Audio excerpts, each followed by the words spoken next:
పూజ చేసే సమయంలో ఈ తప్పులను చేయకూడదు. భగవంతుడికి ప్రతినిత్యం పూజలు చేస్తూ ఉంటారు. పూజలు చేసేటప్పుడు తెలియకుండా కొన్ని పొరపాట్లను చేస్తూ ఉంటారు. పూజ చేసేటప్పుడు ఎటువంటి పొరపాట్లు చేయకూడదు. పూజా విధానం గురించి ఈ వీడియోలో తెలుసుకుందాం. పూజ చేసేటప్పుడు ప్రతి ఒక్కరూ తమ మనసును భగవంతుడిపై లగ్నం చేసుకొని మాత్రమే పూజ చేయవలెను. మనసులో ఎటువంటి చెడు ఆలోచనలు రానివ్వకూడదు.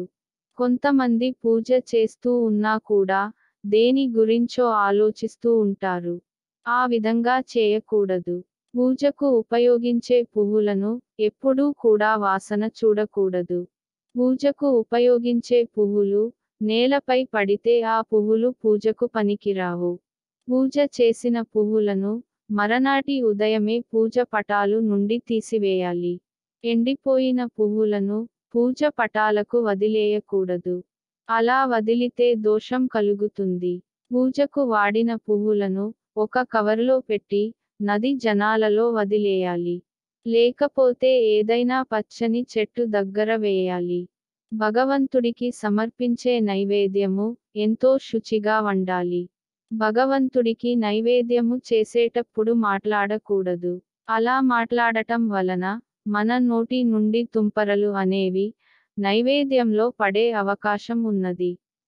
కనుక ప్రతి ఒక్కరూ భగవంతుడికి నైవేద్యం చేసేటప్పుడు గట్టిగా అరవడం కానీ, మాట్లాడటం కానీ, తుమ్మడం దగ్గడం వంటివి చేయకూడదు.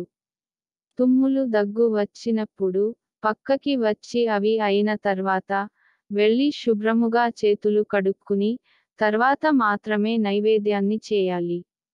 భగవంతుడికి సమర్పించిన నైవేద్యాన్ని పారవేయకూడదు. ఇంటిలోనే కుటుంబ సభ్యులందరూ స్వీకరించాలి. పూజ చేసేటప్పుడు నోటి నుండి అమంగళకరమైన మాటలు మాట్లాడడం కానీ, ఎదుటివారిని దూషించడం కానీ చేయకూడదు. ఎప్పుడూ కూడా ఒక వత్తితో దీపారాధన చేయకూడదు. అలా దీపారాధన చేయడం వలన ఒంటరిగా మిగిలిపోతారు అని శాస్త్రాలు చెబుతున్నాయి. కనుక ఎప్పుడూ కూడా ఒక వత్తితో దీపారాధన చేయకూడదు. శాస్త్రాల ప్రకారం 3 బత్తులను ఒక ఒత్తిగా చేసుకొని దీపారాధన చేస్తే మంచి ఫలితాలు కలుగుతాయి. చాలామంది పూజ మందిరాలలో పురాతన కాలం నాటి విగ్రహాలు ఉంటాయి. అయితే కొన్ని విరిగిపోయిన విగ్రహాలు లేదా పగలిపోయిన విగ్రహాలు పూజా మందిరంలో పెట్టుకొని పూజ చేస్తూ ఉంటారు.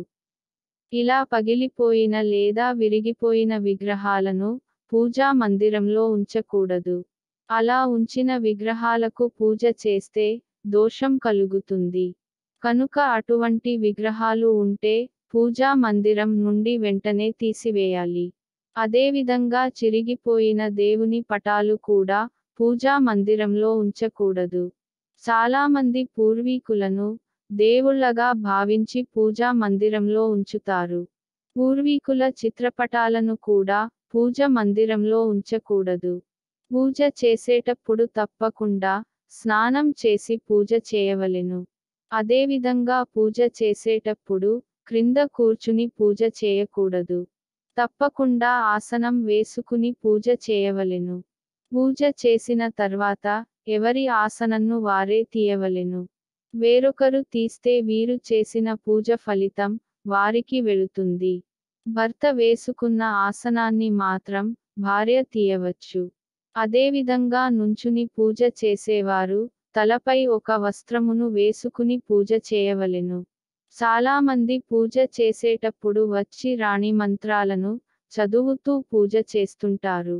ఒకవేళ మంత్రాలను చదవటం రాకపోతే వాటిని వింటూ అయినా పూజ చేసుకోవచ్చు తప్ప వచ్చి రాని మంత్రాలను చదువుతూ దేవుడికి పూజ చేయకూడదు. దీపారాధన చేసేటప్పుడు తప్పకుండా ప్రమిదలో ముందుగా నూనెను వేసిన తర్వాత మాత్రమే ఒత్తులను వేసి దీపారాధన చేయాలి. దీపారాధనలో అగ్గిపెట్టెతో వెలిగించకూడదు. కర్పూరంతో కానీ లేదా అగబత్తితో కానీ వెలిగించాలి. దీపారాధన ప్రమిదను ఎప్పుడూ కూడా నేలపై ఉంచకూడదు. ప్రమిద కింద ఒక తమలపాకు లేదా ప్లేటును వేసి దానిలో ప్రమిదను ఉంచాలి. అది కుదరని వారు అక్షింతలు వేసి అయినా దానిపై ప్రమిదను ఉంచవచ్చు. ఒక ప్రమిదలో దీపారాధన చేయకూడదు. ఒక ప్రమిదపై మరొక ప్రమిదన పెట్టి, వాటికి గంధము కుంకుమ బొట్లు పెట్టి, దాంట్లో దీపారాధన చేయాలి. స్టీల్ కుందుల్లో దీపారాధన చేయకూడదు. దక్షిణ దిశగా ఎప్పుడూ కూడా దీపారాధన చేయకూడదు. తూర్పు మరియు ఉత్తర దిక్కుకు దీపారాధన చేస్తే మంచి ఫలితాలు కలుగుతాయి. పూజ మందిరం అనేది ఈశాన్య దిక్కులో ఉండాలి. పూజ మందిరాన్ని శుక్రవారం రోజున లేదా మంగళవారం రోజున శుభ్రం చేయకూడదు. పగిలిపోయిన లేదా విరిగిపోయిన విగ్రహాలను మంగళవారం లేదా శుక్రవారం రోజున నిమజ్జనం చేయకూడదు. వంటగదిలో వాడే పసుపును దేవుడికి వాడకూడదు. ఒక దీపంతో మరొక దీపాన్ని వెలిగించకూడదు. ఇలా వెలిగించడం వలన పేదరికం కలిగిస్తుంది. చిరిగిపోయిన లేదా నలిగిపోయిన బట్టలను ధరించి పూజ చేయకూడదు. ఉతికిన బట్టలను ధరించి మాత్రమే పూజ చేయవలెను. పూజ చేసేటప్పుడు తప్పకుండా నుదుటిన కుంకుమ బొట్టును ధరించాలి. స్త్రీలు అయితే పూజ చేసేటప్పుడు తప్పకుండా నుదుటిన కుంకుమ బొట్టు, మెడలో మంగళసూత్రం, చేతికి గాజులు, అదేవిధంగా తలలో పువ్వులు ఉండాలి. స్త్రీలు జుట్టు విరబూసుకొని పూజను చేయకూడదు. దీపారాధన నెయ్యితో చేస్తే కుడి వైపున ఉండాలి. అదేవిధంగా నూనెతో చేస్తే దీపం మనకి ఎడమవైపున ఉండాలి. పూజ చేసేటప్పుడు తప్పకుండా ఆచమనం చేయాలి. ఎడమ చేతితో ఉద్దరినిలో ఉన్న నీళ్లను తీసుకుని కుడి చేతిలో పోసుకుని ఆచమనం చేయాలి. ఆచమనం చేసేటప్పుడు ఓం మాధవాయ స్వాహ, ఓం కేశవాయ స్వాహ, ఓం నారాయణ స్వాహ అనే మంత్రాన్ని జపిస్తూ ఆచమనం చేయాలి. గంటను మ్రోగించేటప్పుడు ముందుగా గంటను పువ్వులతో అర్చించి తర్వాత మాత్రమే మోగించాలి. చాలామంది పువ్వుల యొక్క రెక్కలను విడదీసి పూజ చేస్తూ ఉంటారు. పువ్వుల రెక్కలను విడదీసి పూజ చేయకూడదు. అలా చేసిన పూజ ఫలించదు. పూజ మందిరంలో దేవుళ్ళ విగ్రహాలు అనేవి 6 ఇంచుల లోపే ఉండాలి. ఒక దేవుడి విగ్రహం లేదా చిత్రపటం అనేది ఒకటి మాత్రమే ఉండాలి. ఎక్కువగా ఉండకూడదు. చాలామంది వెళ్ళిన పుణ్యక్షేత్రాల నుండి ఒక్కొక్క దేవుడి పటాలను తీసుకొని వచ్చి ఇంటిలో పూజా మందిరంలో పెడుతూ ఉంటారు. పూజ మందిరంలో ఎక్కువ దేవుళ్ళ పటాలు లేదా దేవుడి విగ్రహాలు ఉండకూడదు. దేవుడి విగ్రహాలు 6 అంచులు పైబడి ఉంటే ప్రతినిత్యం మహానీరాజనం, అదేవిధంగా మహా నైవేద్యం సమర్పించాలి. శివుడికి పూజ చేసేటప్పుడు తప్పకుండా నుదుటిపై విభూది రాసుకొని మాత్రమే పూజ చేయాలి. శివుడికి పవళింపు సేవ అనేది కూర్చుని మాత్రమే చేయవలెను. అదేవిధంగా మంత్రపుష్పం మరియు సుప్రభాతం అనేది ఎప్పుడూ కూడా కూర్చుని చేయకూడదు. నిలబడి మాత్రమే మంత్రపుష్పం చెప్పుకోవాలి.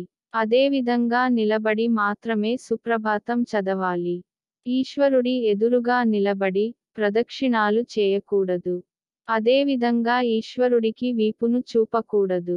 ఇంటిలో శివలింగం కనుక ఉంటే ప్రతిరోజు శివుడికి నీళ్లతో అయినా అభిషేకం చేయాలి. బొటనవేలు కంటే పెద్దది శివలింగం ఇంటిలో ఉండకూడదు.